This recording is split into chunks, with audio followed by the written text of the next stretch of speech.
सता कूक कोयल करे ऊपरे आ परे आ परे आ परे। जी नाज़रीन, न्यूज़ स्पेशल प्रोग्राम में मां डीएम सुमरो। नाज़रीन, अॼु असां तव्हांखे कोयल जेको पखी आहे हुन मुतालिक़ ॿुधाईंदासीं त हीअ सभिनी पखियुनि जो खां मिठड़ो आवाज़ु रखंदड़ ऐं कूक ॾींदड़ कोयल, उन बाबति असां मुख़्तलिफ़ जेके ॾंद कथाऊं आहिनि, मुख़्तलिफ़ जेके राया आहिनि, उन्हनि मुतालिक़ बि ॼाणण जी कोशिशि कंदासीं। ऐं कोयल जो जेको आवाज़ु आहे महबूबनि सां भेटा ॾिनी वेंदी आहे कोयल जे कूक खे, उन मुतालिक़ बि मुख़्तलिफ़ ॾाहनि खां पुछंदासीं त कोयल खे मुख़्तलिफ़ अदीबनि, शाइरनि, लेखकनि पंहिंजे जेको आहे सो लिखणनि में हुननि खे चिटियो आहे, उन्हनि सां बि ॻाल्हि ॿोल कंदासीं त कोयल हुननि जी नज़र में कीअं आहे।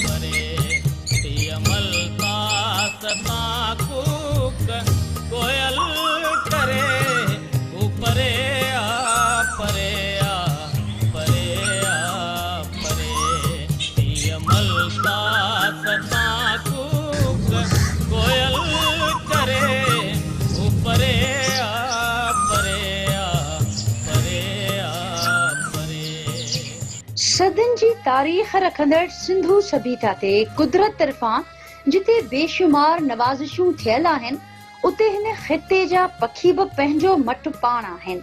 उन्हनि पखियुनि में कोयल पिणु शामिल आहे। कोयल उहो सुरीलो पखी आहे जंहिंजो नालो खणण सां ई ज़हन में सुर ऐं साज़ जा तसवुर एतिरा त वाज़े थी वञनि था जो मन कोयल जी कूकू ते कोमल एहसासनि सां टमटार थियो वञे ऐं रूह में ताज़गी जो जज़्बो उथलूं खाइण लॻे। कोयल जी कूक में अहिड़ो जादू ऐं सोज़ आहे जो माण्हू ॿुधण सां उनना छिकिजो वञे।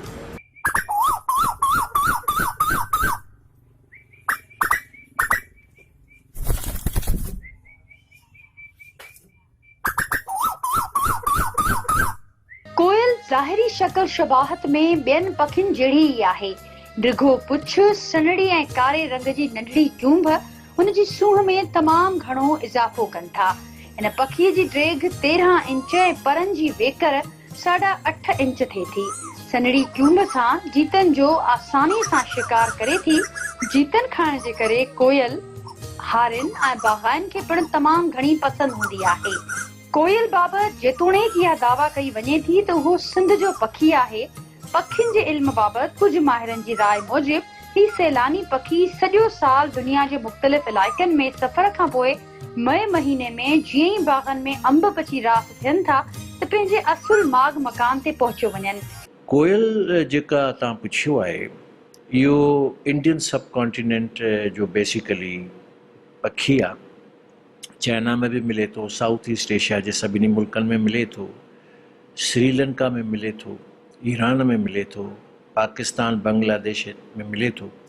पर इन जी जेका ओरिजिन किताबनि में लिखियलु आहे ऐं उनखे कंफर्म बि कयो आहे काफ़ी एक्सपर्ट्स, त उहा मालाबार स्टेट आहे भारत में, उतां खां हिन जो नसुल जेको आहे सो शुरू थियो आहे। पोइ इहो माइग्रेट करे मुख़्तलिफ़ मुल्कनि में वई हली। कोयल जी का हिकिड़ी स्पीशी कोन्हे। जीअं अंब आहे, सिरोली अलॻि आहे, चौंसो अलॻि आहे, बेगनपाली अलॻि आहे, सिंधड़ी अलॻि आहे, अमलतास अलॻि आहे। इहे कोयल जूं बि स्पीशीज़ थियूं थियनि ऐं तक़रीबन उन्हनि जो तइदादु कोई 7-8 जे लॻभॻि आहे। हर हिकु स्पीशी पंहिंजे पंहिंजे जोग्राफिकल लोकेशन में रहे थी। सो कोयल को हिकिड़ो मतिलबु जनरल त असां चवंदासीं त कोयल आहे, पर जीअं घोड़नि जा नसुल आहिनि, जीअं कुतनि जा नसुल आहिनि, जीअं कुकड़नि जा नसुल आहिनि, अहिड़े तरीक़े सां कोयल जा बि कुझु 7-8 नसुल आहिनि। मशहूरु छा जे करे आहे? पंहिंजे आवाज़ जे करे। मिलावटी जेॾी आवाज़ हिन में आहे उनखे सिर्फ़ु भिटाई सां ई चिटे सघे थो। भिटाई तुंहिंजी त वढियल थी वायूं करे ऐं कुठल कूकारे। त कोयल जे आवाज़ में वॾो सुर आहे, वॾो जादू आहे, वॾी वाइब्रेशन आहे। ऐं फॉर योर इंफॉर्मेशन मां तव्हां सां शेयर कंदो हलां त कोयल 6 अलॻि सुरनि में ॻाईंदी आहे, को हिकिड़ो सुर न आहे। ऐं मुंदाइते तरीक़े सां ॻाईंदी, बहार में हुनजो सुर ॿिए तरीक़े जो हूंदो, गर्मियुनि में ॿिए। पर सुवालु इहो थो पैदा थिए त कोयल कूके छो थी? पहिरीं ॻाल्हि, छा नर कोयल थी कूके या मादा कोयल थी कूके, इन ते बि थोरो बहस थियणु घुरिजे। पहिरीं ॻाल्हि त नर ऐं मादीअ में ॾेठ जो तमामु मतिलबु मार्फोलॉजिकल डिफरेंस आहे। मादी जेका आहे सा उहा नासी थींदी आहे, गहरी नासी, नर थींदो आहे कारो, अखियूं हूंदियूं अथसि ॻाढ़ियूं। जानवरनि में इहो बिहेवियर आहे त जानवर पंहिंजे मादीअ खे या मादी पंहिंजे नर खे अट्रैक्ट करण जे लाइ टिनि शयुनि जो सहारो वठंदा आहिनि। या त उन्हनि जा सुर बहितर हुजनि त जीअं अपोज़िट सेक्स वारो जानवर उन्हनि जे सुरनि खां महज़ूज़ थी उन सां मेटिंग जे लाइ तयारु थिए, या वरी उन्हनि जा रंग सुहिणा हुजनि, जीअं मोर जा रंग, तव्हांखे मोर सभु हिकु जहिड़ा नज़र ईंदा त पर मादीअ जी नज़र में मोर अलॻि अलॻि हूंदा आहिनि। कंहिंजा थोरा सुहिणा रंग हूंदा आहिनि, कंहिंजा उन खां वधीक ॾिसण में त परे खां मोर साॻियो मोर आहे, पर मादीअ जी नज़र में जंहिं मोर में वधीक अट्रैक्शन हूंदी, मादी उन सां लॻ करे। टी जेका शइ काउंट थींदी आहे उहा आहे मसल पावर।